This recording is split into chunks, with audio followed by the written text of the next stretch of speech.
Bienvenue au Café de la Vérité. On va aujourd'hui regarder ensemble une chose. J'appelle folie pour les hommes. Si on regarde aujourd'hui, si vous parlez de Jésus, si vous êtes chose, ils vont vous dire « T'es fou, t'es malade mental ». Donc on est devenu folie pour les hommes. Par contre, Paul, qu'hier au soir, vous étiez 5 gars sur la même fille, ça là, wow! Mais la vraie folie, c'est ça.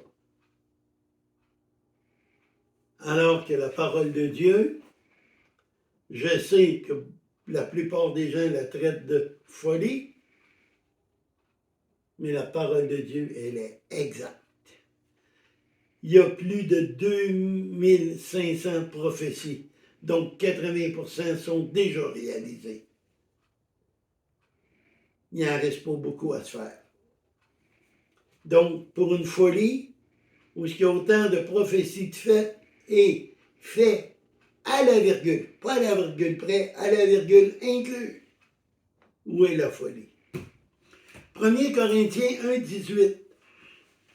Car la prédication de la croix est une folie pour ceux qui périssent, mais pour nous qui sommes sauvés, elle est la puissance de Dieu. Jésus a donné sa vie. Lui qui était riche, qui avait tout au ciel, qui manquait de rien, il est venu dans une pauvreté, il est venu dans des moments super difficiles où ce qu'il savait qu'il était pour être flagellé, qu'il était pour être couronné d'épines, qu'il était pour être crucifié, qu'on lui ferait prendre du vinaigre. Il dit une chose, le vinaigre qu'on lui a donné, dans ce temps-là, il n'y avait pas de papier de toilette. Il essuyait les fesses là, avec du vinaigre. C'est ce vinaigre-là qu'on lui a donné. Qui est mort, qui est descendu 3 jours aux enfers, qui est ressuscité à cause de nos péchés. Et c'est la seule chose qui peut nous emmener au ciel. Et c'est ça que les gens du monde croient, qui est une folie. Parce que pour eux, on va le gagner, notre ciel. On ne peut pas le gagner. Dans 1 Corinthiens 3, 19, car la sagesse de ce monde est folle devant Dieu. Aujourd'hui, on apprend les enfants là, à l'école qui peuvent changer de genre et que c'est normal, qui peuvent, hommes et hommes, femmes et femmes, que c'est normal. Et il me dit le contraire. Oh, Dieu aime les homosexuels. Il n'aime pas l'homosexualité. Ça, c'est différent. Donc, si vous avez ce problème, ne vous en faites pas en demandant pardon à Dieu, puis il va vous libérer de votre problème. Donc, la folie n'est pas dans la parole, mais dans ce qu'on fait. Aller fêter, se saouler pour en être malade, ça, c'est une folie. La Bible nous dit, ne soyez point ivres, mais soyez ivres de l'Esprit Saint. L'Esprit Saint ne vous rendra pas malade le lendemain. 1 Corinthiens 1, 21. Car tandis que le monde, par cette sagesse, n'a point connu Dieu dans la sagesse de Dieu, il a plu à Dieu de sauver les croyants par la folie de la prédication. Ben voyons donc voir si je peux être sauvé gratuitement de même. Ben c'est ce qui est écrit. Dans Romains 3, 23, 24, ça nous dit, car tous sont péchés et sont privés de la gloire de Dieu. Mais le don gratuit, un don c'est un cadeau, je te le donne. C'est gratuit, prends-le. C'est la vie éternelle en qui? En Jésus. Pas en mes œuvres, pas en ma religion. En Jésus seulement. pas en Bouddha, pas en Allah, pas en Krishna, etc. Seulement en Jésus. 1 Corinthiens 1, 23. Nous prêchons Christ crucifié. Scandale pour les Juifs, folie pour les Grecs.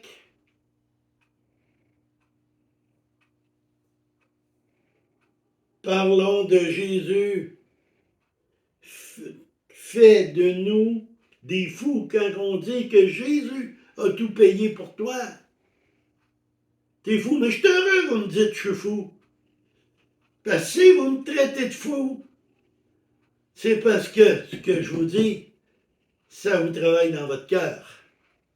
Fait que j'ai mieux vous me traiter de fou que m'ignorer. J'ai mieux que vous me traitez de fou et dans quelque temps, vous direz « Ah, j'avais raison ». Et Jésus m'a tellement aimé qu'il a donné sa vie pour moi. 1 Corinthiens 1, 25. Car la folie de Dieu est plus sage que les hommes et la faiblesse de Dieu est plus forte que les hommes.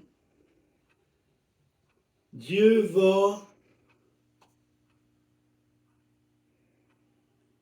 il va vous demander pourquoi tu dois rentrer dans mon ciel. C'est à toi d'être assez sage pour dire, Seigneur, j'ai cru en ta parole. Abraham a été sauvé par la foi. Noé a cru puis a été sauvé par la foi. Quand il a construit son arche, ça lui a pris 100 ans. Il était en plein désert. Il n'était pas sur le bord de la mer, il était en désert. Tout le monde riait de lui. Ça passait pour une folie, il passait pour un fou. Mais lui, il croyait. Il croyait en Dieu. Et Noé a été sauvé. Ce que je vous conseille aujourd'hui. L'arche représente Jésus. Jésus veut nous emmener au ciel. Est-ce que tu veux prendre l'arche, venir au paradis, ou de mieux faire comme les gens qui est alentour et rire de l'arche et passer l'éternité en enfer, comme eux ont dû. Ils ont tous été noyés. C'est à toi de choisir ce que tu veux maintenant, aujourd'hui.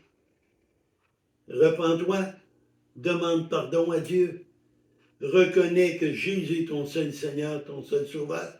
C'est pas une religion, mais c'est de devenir disciple de Jésus, de Dieu, qui va faire que tu vas pouvoir venir au ciel. Allez lire Romains 3, 23, 24, 25. On vous dit clairement, Jésus a dit, je suis le chemin, la vérité et la vie. Et nul ne va au Père que par moi. Alors, que voulez-vous? Accepter la folie de Dieu? Venir au ciel? Ou la folie des hommes? Et l'horreur pour l'éternité. Sur cela, likez, partagez et que le Seigneur vous bénisse.